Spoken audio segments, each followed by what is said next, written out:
मोतीपुर गांव में चंदू नाम का आदमी रहा करता था। वो अपनी पत्नी मीना के साथ खुशी से जीवन बिताया करता था। एक बार जब धान की रोपाई चल रही थी, सभी तैयार होकर खेतों की तरफ जाने लगे। मैं जा रहा हूँ खेत पर, तुम बाद में आ जाना खाना लेके, और भाग्यवान जरा लस्सी भी लेती आना थोड़ा सा। ठीक है, आप जाइए, मैं ले आऊंगी।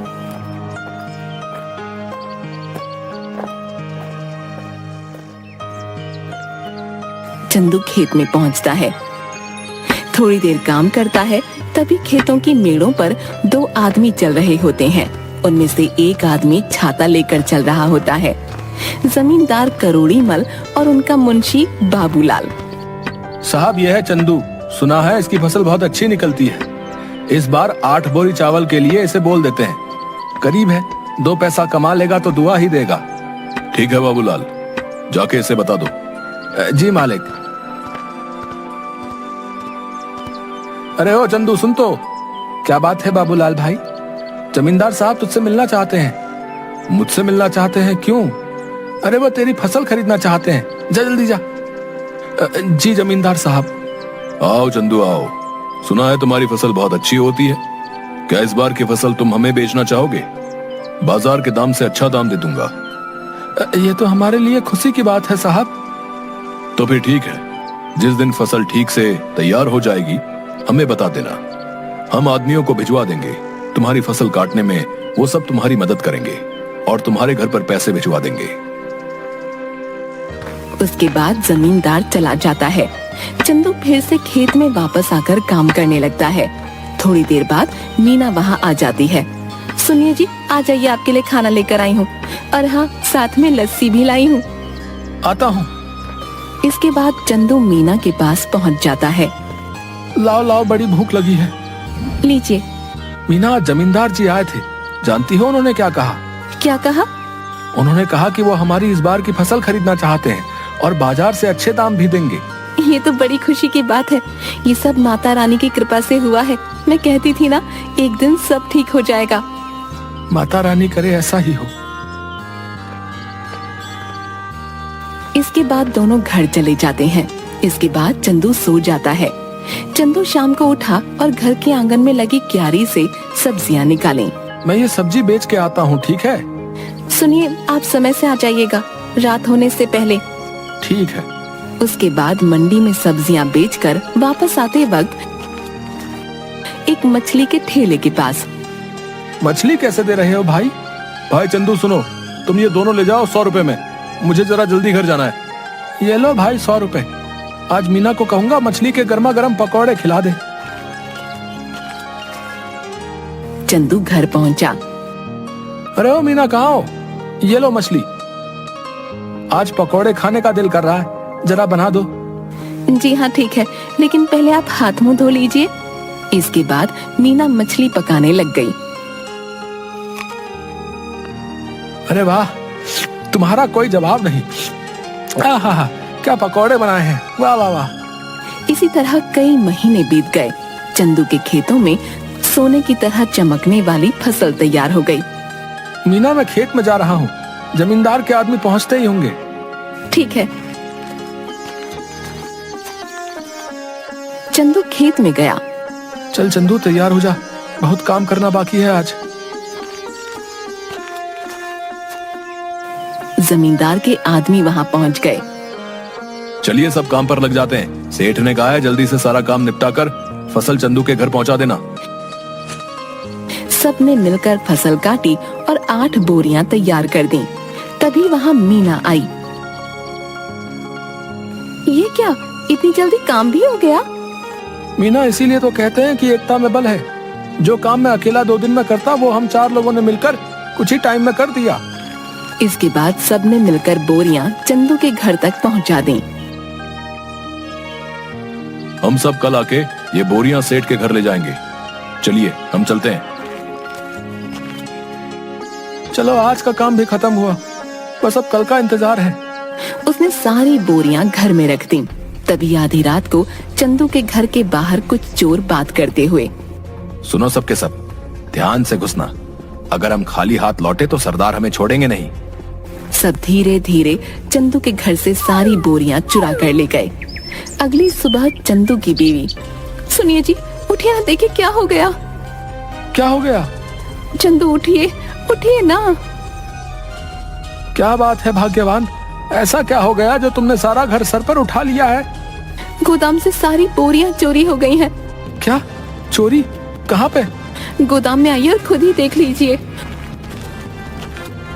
हे भगवान, ये क्या हो गया? जमींदार जी के आदमी कभी भी आ सकते हैं। माता रानी, मैंने किसी के साथ कुछ बुरा नहीं किया, फिर भी मेरे साथ ही क्यों? चंदू घर की सीढ़ियों पर बैठ जाता है। चंदू की आंखों से आंसू आ रहे थे। तभी वहां जमींदार के आदमी आ गए। अरे भाई चंदू, बोरियां तैयार है ना? नहीं भाई, कल रात को ही किसी ने अनाज की बोरियां चोरी कर ली हैं। यह क्या कह रहे हैं भाई? जमींदार जी कहीं गुस्सा ना हो जाए। तुम तो उनका गुस्सा जानते हो ना। चलो उनसे बात तो करनी ही पड़ेगी। चलो अब। चंदू बाबूलाल के साथ जमींदार के घर गया। क्या चंदू, तुम सब खाली हाथ क्यों आ रहे हो? जमींदार जी, कल रात को हमारे घर में चोरी हो गई। सुबह देखा तो गोदाम से सारी बोरियां गायब हो चुकी थी। कहीं तुमने किसी और को तो बेहतर दाम के चक्कर में नहीं बेच दी? नहीं जमींदार जी, मैं सच कह रहा हूँ। सेठ जी, एक ही गांव में रहना है हम सब ने। भला झूठ बोल के कितने दिन बच पाऊंगा? ठीक है, लेकिन अगर मुझे पता चला कि तुमने किसी और को दिया है, तब देखना कि मैं क्या करता हूँ। कुछ दिन तक चंदू और मीना दोनों उदास थे। चंदू सब्जियों को बाजार में बेचता और जो भी कमाता उसे बहुत ध्यान से खर्च करता। चंदू खाना खाने बैठा। सुनिए ना, कितने दिन हो गए हमें इस तरह सब्जियां बेचते हुए, लेकिन हमारा घर मुश्किल से चल पा रहा है। घर के भी हालात ठीक नहीं है। हमारा गुजारा सिर्फ सब्जियां बेचकर नहीं हो सकता। पहले तो अनाज बेचकर हम अच्छे खासे पैसे कमा लेते थे, जिसमें साल भर थोड़ा थोड़ा करके घर चल जाता था। लेकिन अब तो हमें अगली फसल के पक जाने तक इंतजार करना होगा। आप बताइए ना, ऐसे कैसे घर चलेगा? मैं जानता हूँ, लेकिन मैं क्या करूँ, समझ नहीं आ रहा। अचानक चंदू थाली में रखा अचार रोटी के साथ खाने लगता है। अरे भाग्यवान, अचार! क्या अचार? क्या मतलब है? मैं आपको अचार की तरह दिखती हूँ? आप मेरे बारे में ये सब सोचते हैं? नहीं भाग्यवान, मैं तो कह रहा था कि हमारी समस्या का समाधान है ये अचार। कैसे? मेरी बात सुनो ध्यान से। तुम अचार बनाना और मैं अचार लोगों के घर जाके बेचूंगा। पहले हम लोगों को अचार का स्वाद चखाएंगे, उन्हें पसंद आया तो वो खरीद लेंगे। अगर पसंद नहीं आया तो? अरे कैसे नहीं आएगा? मेरी मीना ने जो बनाया है, अंग्रेजी में क्या कहते हैं, फंटास्टिक अचार बनाती हो तुम। है आपने अंग्रेजी कब सीखी? तुम मुझे कम मत समझो। What are you doing? I am very well. देखा? आप तो बड़ी अच्छी अंग्रेजी बोल लेते हैं। दोनों हंसने लगते हैं। इसके बाद मीना अचार बनाने लगी और मीना ने अचार डिब्बों में पैक कर दिया और चंदू चल पड़ा साइकिल लेके। चंदू एक घर पर जाकर रुका। घर पे कोई है भाई? अरे चंदू भैया, आप यहाँ कैसे? ये क्या ले आए? अचार बेचने का काम शुरू किया है, इसीलिए घर घर जाके बेच रहा हूँ। अचार खरीदना चाहेंगी? जरूर, जरा चखाना तो भैया। औरत ने अचार चखा तो उसे बड़ा पसंद आया। भैया ऐसा करो, 1 किलो दे दो। कितना हुआ? 150 रुपए में। ठीक है भैया, अभी पैसे लेकर आती हूँ। चलता हूँ बहन। ऐसे करते करते चंदू दूसरे घर गया। रमेश भैया घर पे हो? अरे चंदू, तू कैसा है भाई? और कैसा चल रहा है सब? उस चोरी के बारे में सुनकर बहुत बुरा लगा यार जान के। जाने दो भाई, क्या कर सकते हैं। अच्छा ये बताओ, अचार खरीदते हो बाहर से? हाँ, क्यों? मैंने अचार बनाना शुरू किया है। क्या बात है, जरा चखाओ तो। चंदू ने उसे थोड़ा सा चखने को दिया। अरे वाह, किसने बनाया? मीना ने। भाभी को कहना बहुत अच्छा अचार बनाती हैं, बड़ा ही कमाल का। बताओ भाई, खरीदोगे? हाँ भाई, क्यों नहीं, दूसरों से भी तो खरीदता ही हूँ, इससे अच्छा तुमसे ना खरीद लूं। ये बताओ कितने में बेच रहे हो? 150 रुपए किलो। ठीक है भाई, 2 किलो दे दो। चंदू ने पैक करके दे दिया। धीरे धीरे उसका सारा अचार बिक गया। चंदू घर पहुंचा। मीना, आप आ गए। कैसा गया आज का दिन? किसी ने खरीदा कुछ अचार? कुछ तो नहीं खरीदा किसी ने। मैंने कहा था ना, मेरा अचार इतना भी खास नहीं है। आपका विचार ही गलत था इसे बेचने का। पूरी बात तो सुन लो। लोगों ने कुछ नहीं, सब कुछ खरीद लिया। देखो जाकर टोकरी में। मीना टोकरी के पास गई। उसने देखा कि टोकरी तो खाली है, यानी कि सारा का सारा अचार बिक गया। मीना बहुत खुश हुई। अब बस तुम ऐसे ही बनाते रहो और मैं घर घर जाकर बेचता रहूंगा। मैं कहती हूँ ना, आप ऐसा करिए, पास के गांव में भी बेचना शुरू करिए। क्या पता वहाँ के लोगों को थोड़ा बहुत पसंद आ जाए। अब हम जितनी जगह जाकर बेचेंगे उतना ही तो हमारा फायदा होगा ना। कल से आप थोड़ा और अधिक अचार लेकर जाना और दूर दूर के गांव तक भी जाना। ठीक कहा तुमने, मैं ऐसा ही करूंगा। कल से तुम ज्यादा से ज्यादा अचार बनाना शुरू करना। आप 1 हफ्ते रुक जाइए। 1 हफ्ते में बहुत सारा अचार बनाकर तैयार कर दूंगी। उसके बाद आप बेचना शुरू कर देना, क्योंकि अचार पकने में भी तो समय लगता है ना। ठीक है, तब तक मैं सब्जियां बेच दिया करूंगा। इससे हमारा घर भी चलेगा और हमें नुकसान भी नहीं होगा। इसके बाद मीना अचार बनाना शुरू कर देती है और कुछ दिनों तक चंदू बाजार में सब्जियां बेचता है। कुछ दिनों में अचार तैयार हो जाता है और चंदू भी बेचना शुरू कर देता है। इस बार चंदू दूर के गांव में जाता है और अचार बेचना शुरू कर देता है। अब धीरे धीरे करके मीना का बनाया हुआ अचार सभी जगह लोकप्रिय हो जाता है। इसके बाद चंदू एक दुकान भी खोल लेता है। अब जो भी ग्राहक आता उसकी दुकान पर ही जाता। एक दिन वहाँ से गुजरते हुए जमींदार जी की नजर चंदू की दुकान पर पड़ी। क्या बात है चंदू, तुम्हारी तो दुकान चल पड़ी। जरा अचार तो चखाना। सुना है तुम्हारी दुकान का अचार सभी को बहुत पसंद आ रहा है। ये तो सबका प्यार है जमींदार साहब। ये लीजिए, आप इसे चख लीजिए।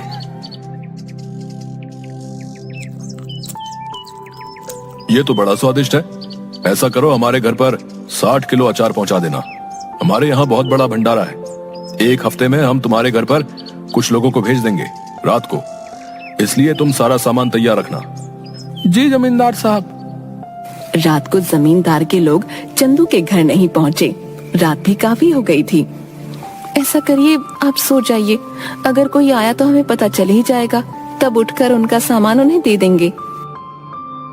तुम ठीक कहती हो, सो जाना चाहिए। क्या पता वो आज ना आए। चलो सो जाते हैं।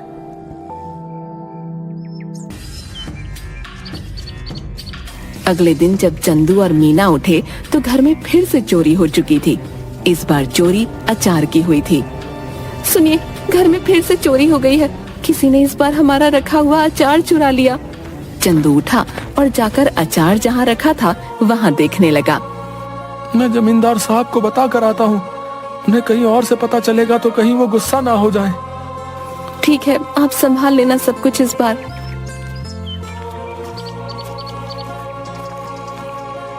चंदू जमींदार साहब के घर गया।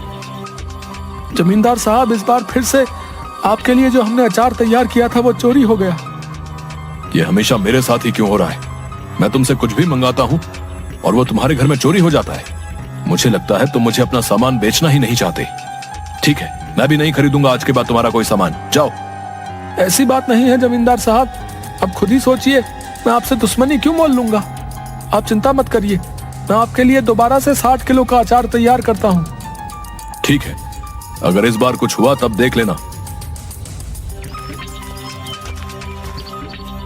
चंदू अपने घर गया और सोचने लगा कि अब इस चोर को कैसे रोके। इस बार चंदू ने बहुत सारे मटकों को एक जगह पर रखा और चला गया। अचानक आधी रात को आवाज आई। सारे के सारे चोर दर्द से चिल्ला रहे थे। अब जैसे ही चंदू उस कमरे में गया जहाँ पर अचार रखा हुआ था, तो वहाँ देखा सारे के सारे चोर जमीन में लेटकर चिल्ला रहे थे और अपनी आंखें मल रहे थे। ये क्या कर दिया? कोई बचाओ हमें। पानी पानी दो हमें कोई। अरे हमारी आंखें जल रही हैं। अब आया ना मजा? मेरे घर में जैसे तुम्हें आदत ही पड़ गई है चोरी करने की। क्या मजा आता है तुम्हें ये करके? है इतना दिमाग चोरी में लगाते हो, कुछ और कर लेते ना, अभी तो चैन से अपनी जिंदगी बिता रहे होते। पर नहीं, तुम्हें तो चोरी ही करनी है। लो करो अब। अब चलो बताओ, क्यों कर रहे थे चोरी? ये सब हम अपनी मर्जी से नहीं कर रहे थे, हमें सब करने के लिए बाबूलाल ने कहा था। क्या बाबूलाल? भला उसे क्या जरूरत पड़ गई? ये तो मुझे नहीं पता, आप हमें माफ कर दीजिए, अब पुलिस को मत बुलाना बस।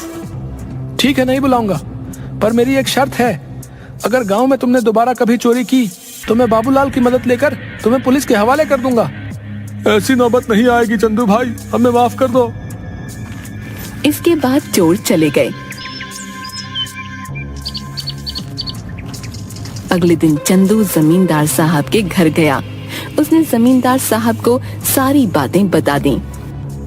जमींदार साहब, ये बाबूलाल ही है जिसने आज तक हमारे घर में चोरियां करवाई हैं। तुम कैसे कह सकते हो कि सारी चोरियां बाबूलाल ने ही कराई हैं?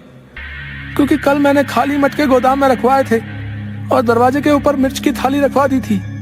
जैसे ही उन्होंने दरवाजा खोला, उनके ऊपर लाल मिर्च गिर गई और उन सबकी आंखों में जलन होने लगी और वो चिल्लाकर पानी मांगने लगे।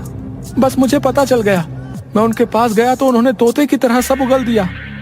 इस बाबूलाल को पकड़ लो और पुलिस को फोन करो। तभी सेठ के आदमी बाबूलाल को पकड़ कर लाते हैं। मुझे माफ कर दीजिए जमींदार साहब, कुछ कीजिए, भला मैं इतने सालों से आपके यहाँ काम पे हूँ, कुछ रहम करिए। मुझसे क्या माफी मांग रहे हो? गलत तो तुमने चंदू के साथ किया है, उससे माफी मांगो जाओ। मुझे माफ कर दो चंदू, मैं आज के बाद कभी ये सब नहीं करूंगा। लालच में मुझसे बहुत बड़ी गलती हो गई। गलती तो तुमसे हुई है, लेकिन तुम्हें छोड़ देना मेरे बस में नहीं। आज तुम्हें छोड़ दूंगा तो कल कोई और चोरी कर लेगा। उनके पास एक सबक जाना चाहिए कि जैसा करोगे वैसा भरोगे, इसलिए मुझसे किसी चीज की उम्मीद मत रखो। तभी दो पुलिस वाले आकर बाबूलाल को गिरफ्तार करके ले जाते हैं। भाइयों, अचार ले आओ। बहुत सारे आदमी अचार के भरे मटके ले आए। ये लीजिए जमींदार साहब, इस बार आपके घर में हमारा सामान आखिरकार पहुंच ही गया। ये लो तुम्हारे पैसे चंदू। तुम सच में ईमानदार और मेहनती किसान हो, हमें तुम पर नाज है। आपका बहुत शुक्रिया सेठ जी। चलिए अब मैं चलता हूँ। इसके बाद चंदू अपने घर लौट गया और इसके बाद से चंदू के घर में कभी कोई चोरी नहीं हुई और चंदू का काम बहुत अच्छे से चलने लगा।